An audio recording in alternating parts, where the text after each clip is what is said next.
Hello again and welcome back to Sci-Fi Guy 86, Sci-Fi Guy's Minecraft, Redstone Basics episode number 5.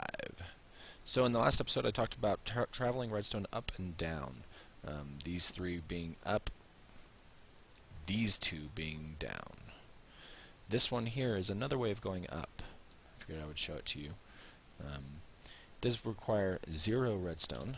It's all torches again, except it's a little more compact as far as an alternator goes. If you notice, this torch here is on, this one's off, this one's on, this one's off, so it alternates every other block.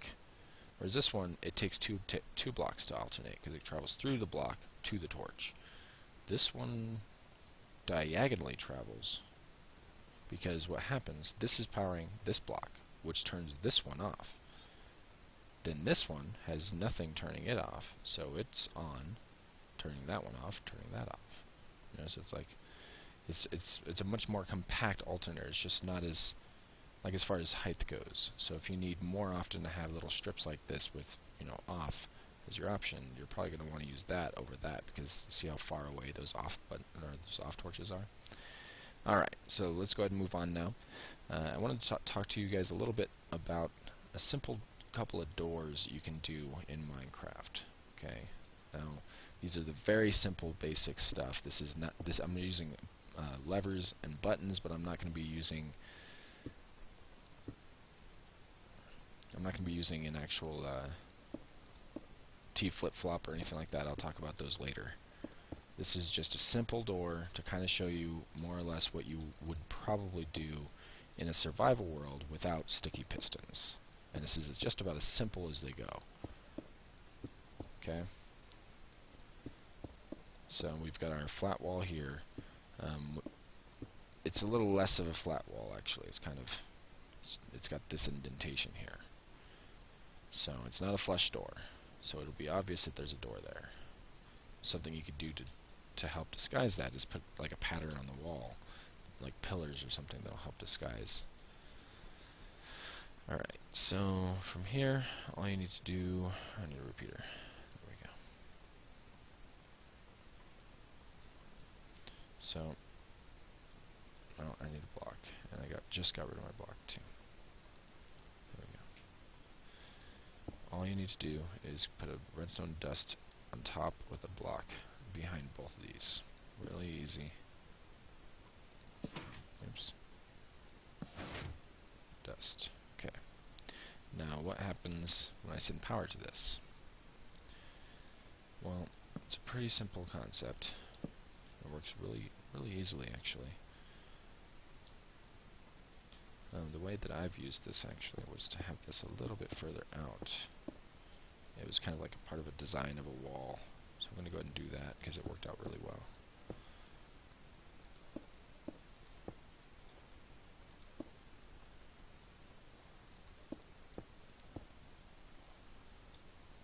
Because if it's a wall design, say it's like a circular tower or something, you can have that and it wouldn't, because keep in mind when this is closed, it's going to look like that. So it's a little less obvious.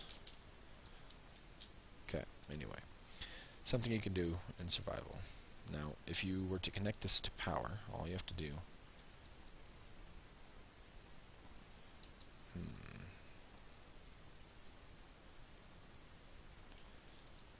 I think if I power this lever right here, yeah, see? What I use is buttons for this, because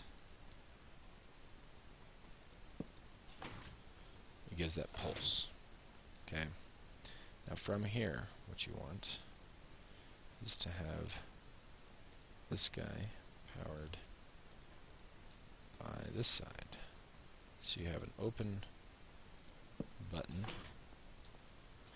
as well as a close button. Very simple door. Okay, this is just about as simple as you can get without adding in the mechanics of T flip-flops or a button on the inside or anything like that. What's nice about this, because they're always off and you're activating them individually, it'll stay open as long as you want it to. Now, you see how I have these bits here with redstone going to the inside. Well, the reason I have that is because if you go on inside and you place a button on either side here, you could then control it from the inside. Okay? Very simple door, guys. Very simple piston door. Now, what's nice, if you have slimes, if you have a mine, you have a slime farm, or maybe you've just come across a few slimes in your mine, okay, and you have sticky pistons. Sticky pistons simplify this build a lot. It then becomes as simple as, well, first off, you want to have the same setup here, the block with the redstone dust. You want a repeater here, okay? Except this time, you want this power to stay on, so that it's always closed. And you put a torch right there, okay? And that way, you've got your little passageway here.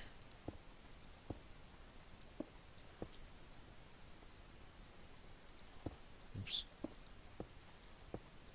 You know, wherever you have this, maybe in your mine, maybe you have it in your castle, you know, somewhere.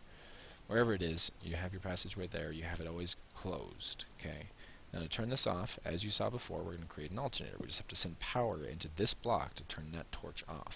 But we don't want it to stay off, we want it to be a pulse. Now what I'm going to do is just a quick little button here that'll be on either side of the door.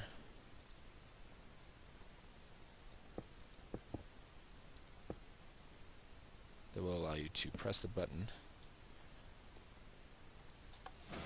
run through, and it closes behind you. See? So that makes it a little more convenient for use.